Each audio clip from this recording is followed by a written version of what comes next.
Welcome to Real Estate in Real Time. I'm Woody Zimmerman here with Mark Skibowski of Remax Lakes. Welcome to the show. Good morning. How are you? Good morning. Doing fine. Doing fine. Today you wanted to talk about offers, making an offer. Well, yeah, so we're going to go from we've got an offer accepted. So we're not going to talk about all the detail that goes into, creating and crafting an offer. What we're assuming is you did the right thing and, hey, we have an accepted offer. Okay, awesome. Right? So from a buyer's perspective, they're happy. They're all excited. Yep. From a seller's perspective, they're happy. They've got an accepted offer. Yep. Now, there's a lot of things that have to happen to get all the way to the closing table. So I thought we'd talk a little bit about that. Sure. So on the buyer side, well, let's say first, the seller side, not a lot they have to do. Their agent's going to get title work ordered. Okay. And pretty much now the seller is just on hold, waiting. In all likelihood, they're probably not going to see many more showings. Right. So sellers, once your offer gets marked in the MLS, contingent accepting backup offers, showings are going to go to probably nothing, because who wants to show a property that's already got an accepted offer on? Right. Yep. If your agent selects pending, then it's going to disappear. It's probably not going to show on realtor.com because the feeds are shut down when it goes pending because that property is no longer available. Right. Now, there are some modifications taking place, so I'm not saying every website removes the pendings, but many websites do. So don't be surprised if you're a seller, if your property gets marked pending, it disappears off of the web. It just goes incognito, I guess. Yep. Okay. But on the buyer side, so you've got an accepted offer. In that offer, it stated earnest funds, how much you were going to provide, how much in the way of earnest funds you were going to provide. And it also has a time frame for when you need to get those earnest funds delivered. Okay.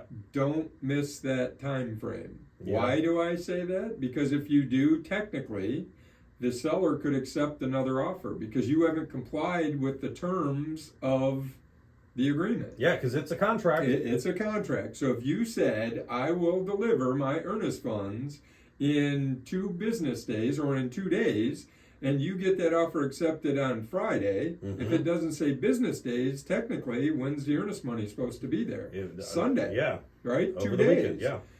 You'd be surprised the number of people who send a picture of the check and say, hey, there's the earnest money. The contract says the earnest funds are delivered to the listing agency or whoever is receiving them, because there could be an escrow, a title company, could be the buyer's agent is holding the earnest money, listing agent. Whoever is supposed to receive those funds is within that time frame. Okay. If you miss that time frame, and again, if it's a competitive market, if they've got another offer hanging out there, they could get rid of your offer and take the other offer. So a buyer, remember, follow up.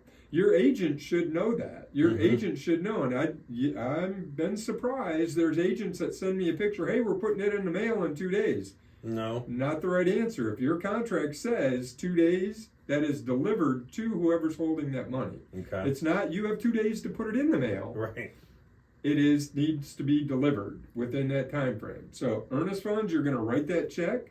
Some agencies have electronic transfer, ACH. We do. It's an app. Yeah. It does cost. It costs, I think, $18 to receive those funds, but it's like a wire. If you're going to wire it, it costs you $30 at the bank.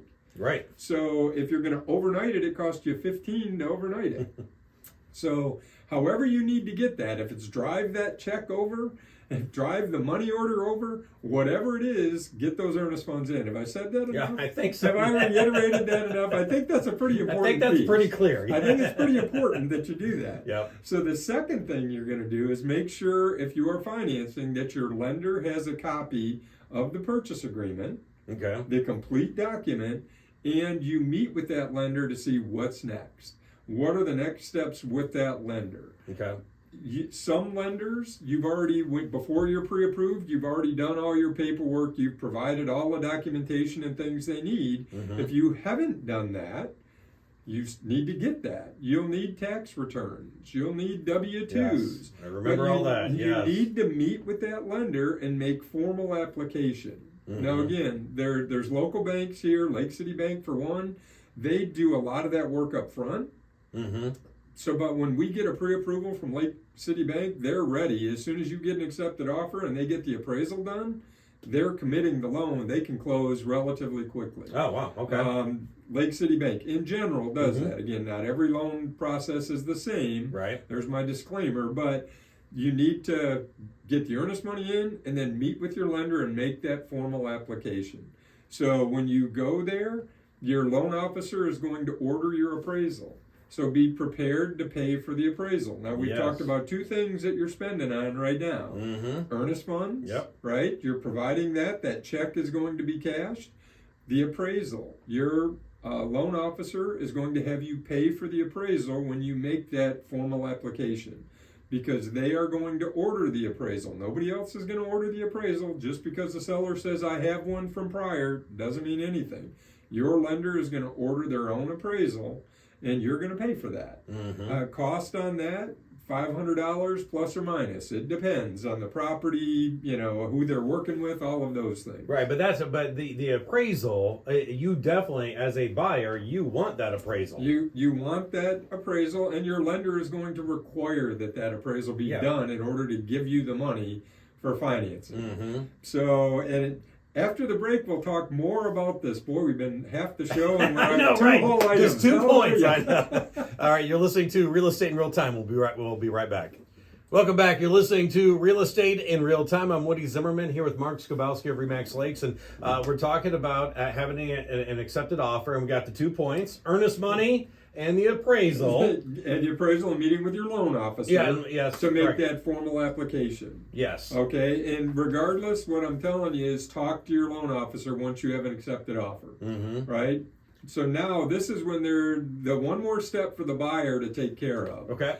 At this point in time, if you have in the contract said that you are going to have inspections, or you have done as is, those are the two options in our contract. Right. So inspections is a normal thing. You get inspections and you go to the seller and ask them to make repairs if there's things that meet the requirements for a defect in the state of Indiana.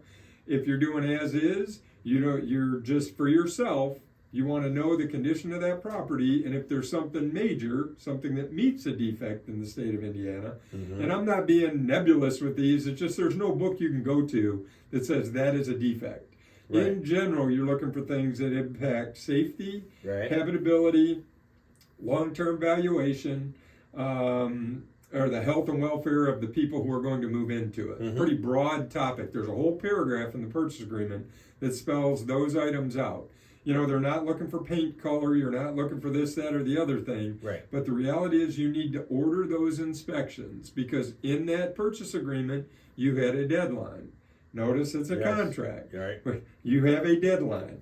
Typically 15 days. Now that's 15 days to respond. If you don't respond within that 15-day period, guess what? You've accepted the property.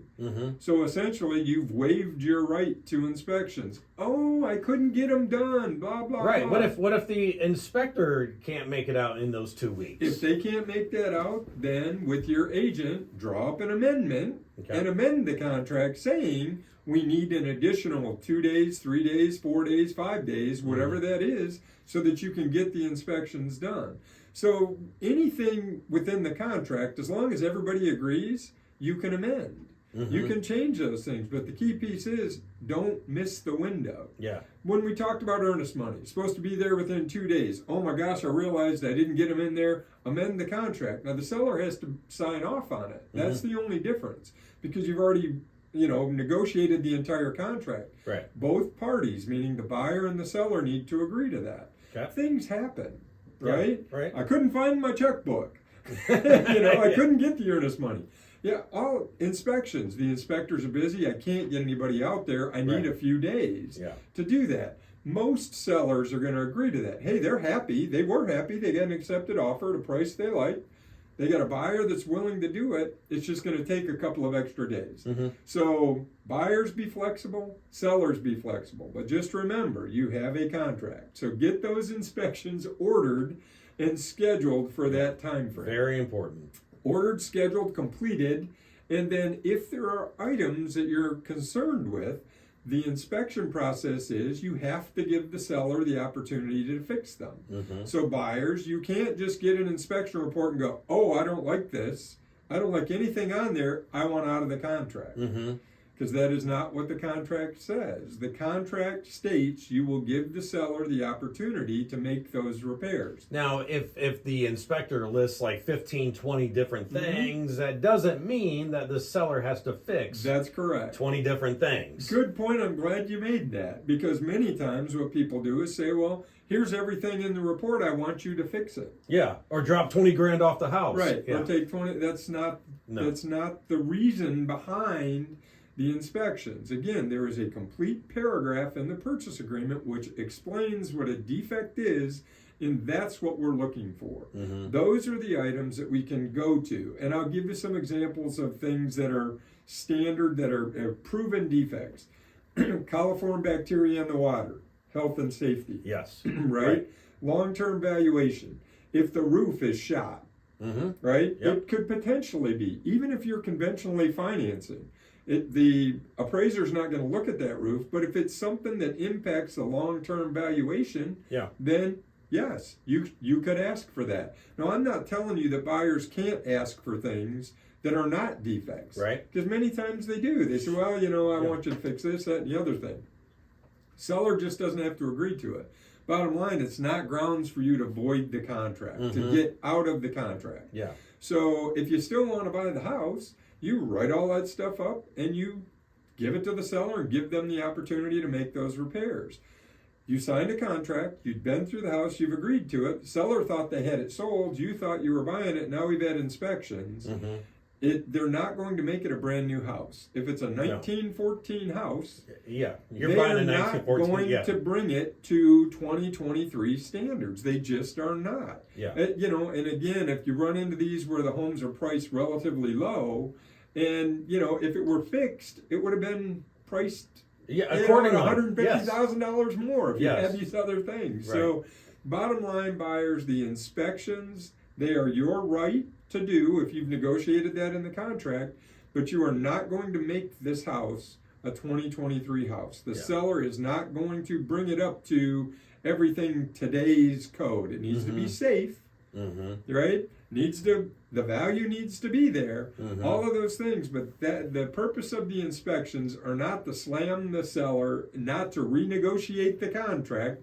As you mentioned, well, I'll buy it if you knock $20,000 off of the price. And hey, I've had them where that is the case. There's that much stuff that impacts that. Right. And hopefully the buyer's or the seller's agent is having that discussion with the seller. This is where I feel the agent earns their money the most, because it's the art of negotiation. It truly is an art. It's one more step in that offer, and I guess next week we'll finish up. We've got our offer accepted. All right. Your contact information? Sure. Website, skibowskiteam.com. Phone number is 574-527-0660. Check us out on YouTube. Subscribe to that channel. Yep, and give him a call. All right, you've been listening to Real Estate in Real Time. Have yourself a wonderful weekend.